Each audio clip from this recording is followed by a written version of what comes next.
आलमपुर नामक गांव में एक गरीब किसान रहता था। वो बड़ी मेहनत करके अपने खेत में फसल उगाता था। उसका नाम था किट्टू। उसको एक पत्नी और बच्चे भी थे। वो लोग अपने खेत के बाजू में ही झोपड़ी बनाकर झोपड़ी में रहते थे। किट्टू के पिताजी ने बहुत सारा कर्जा करके रखा था। उसे चुकाने के लिए किट्टू बहुत मेहनत करता था और परेशान भी रहता था। फसल में जो भी उगाया उसको बाजार में बेचकर घर आता था। वो देख कर्जा देने वाले तुरंत आ जाते थे। उनको पैसे देने के बाद हाथों में नहीं के बराबर पैसा रहता था। वो देख पत्नी, क्या है जी, इतनी मेहनत करके कमाया पैसा ब्याज में ही चला गया। अब इतने पैसे में अपना घर कैसे चलेगा? ये कर्जा कब खत्म होगा जी? किट्टू, हारे मेरे पिताजी की किए सो गलती की सजा अपन लोग भुगत रहे हैं। उन्हें जो शौक पाल रखे थे उसमें अपनी जमीन जायदाद चली गई और कर्जा अपने ऊपर डालकर चले गए आराम से, कहकर दुखी होते हैं।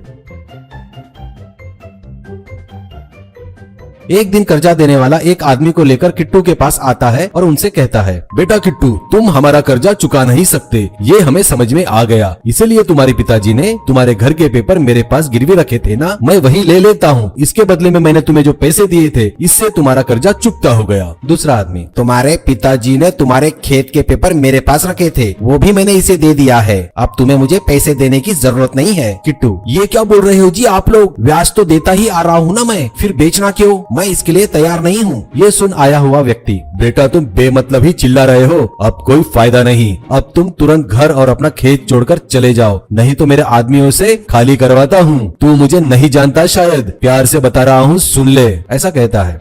ये सुनकर वो अपना सामान लेकर घर और खेत छोड़कर दूसरे गांव की तरफ निकलता है। बीच में जंगल पड़ता है, वहाँ उन्हें अंधेरा हो जाता है। वहाँ कुछ फल तोड़कर खाकर भूख मिटाते हैं और वहीं पर सो जाते हैं। वहाँ ठंड बहुत ज्यादा होने की वजह से सभी कांपने लगते हैं।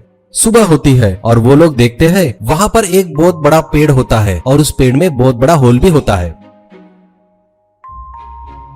वो लोग अंदर जाकर देखते हैं तो उन्हें वो बड़ा पसंद आता है। किट्टू अपनी पत्नी से कहता है, अपन पड़ोस के गांव में जाकर काम करने से अच्छा है यहीं रहकर जंगल में मिलने वाले जंगली कंद और शहद जमा करके बेचते हैं तो पैसा अच्छा आएगा। पत्नी, सही बोल रहे हो जी, वहाँ जाकर काम करने से तो अच्छा है, यही थोड़ी मेहनत करेंगे तो अच्छा रहेगा।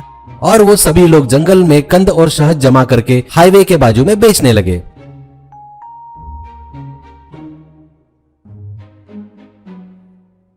उस पेड़ घर में रहकर बाहर खाना बना के खाते थे और पेड़ के अंदर जाकर सोने लगे। एक दिन किट्टू एक पेड़ पर चढ़ता है किसी कंद के लिए। उसे पेड़ के नीचे कुछ बात करने की आवाजें सुनाई देती है।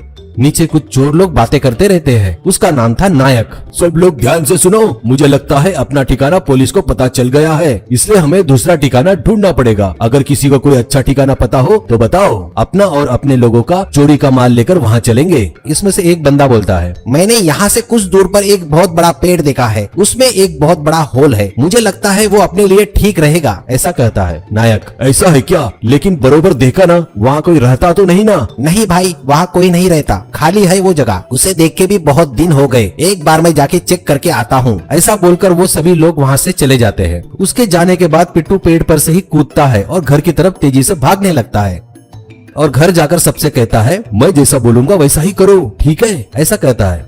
अब वो उनका पूरा सामान लेकर एक पेड़ के पीछे छुप जाते हैं और देखते रहते हैं। तभी वहाँ एक चोर आकर अच्छे से देखता है, चेक करता है और वहाँ से चला जाता है। कुछ देर बाद वो चोर लोग लूटा हुआ धन बोरे में लाकर वहाँ रखते हैं और उस घर में रख देते हैं। ये सब किट्टू और पूरे लोग चुपके से देख रहे थे। सामान रखकर चोर वहाँ से चले गए। किट्टू चलो कहते ही सभी लोग उसके साथ वहाँ पर आते हैं। अंदर जाकर देखते हैं तो बहुत सारे बोरे रखे हुए थे। किट्टू खोलकर देखता है तो उसे बहुत सारा पैसा और गहने मिलते हैं। फिर किट्टू के इशारे पर सभी लोग मिलकर एक एक बोरा उठाकर वहाँ से चले जाते हैं। फिर चोर लोग वहाँ आते हैं पर उनके बोरे कम हो गए, उनको ध्यान में नहीं आता। अब किट्टू उन पैसों से बड़ा बंगला, कार सब खरीदता है और ठाठ से जीता है।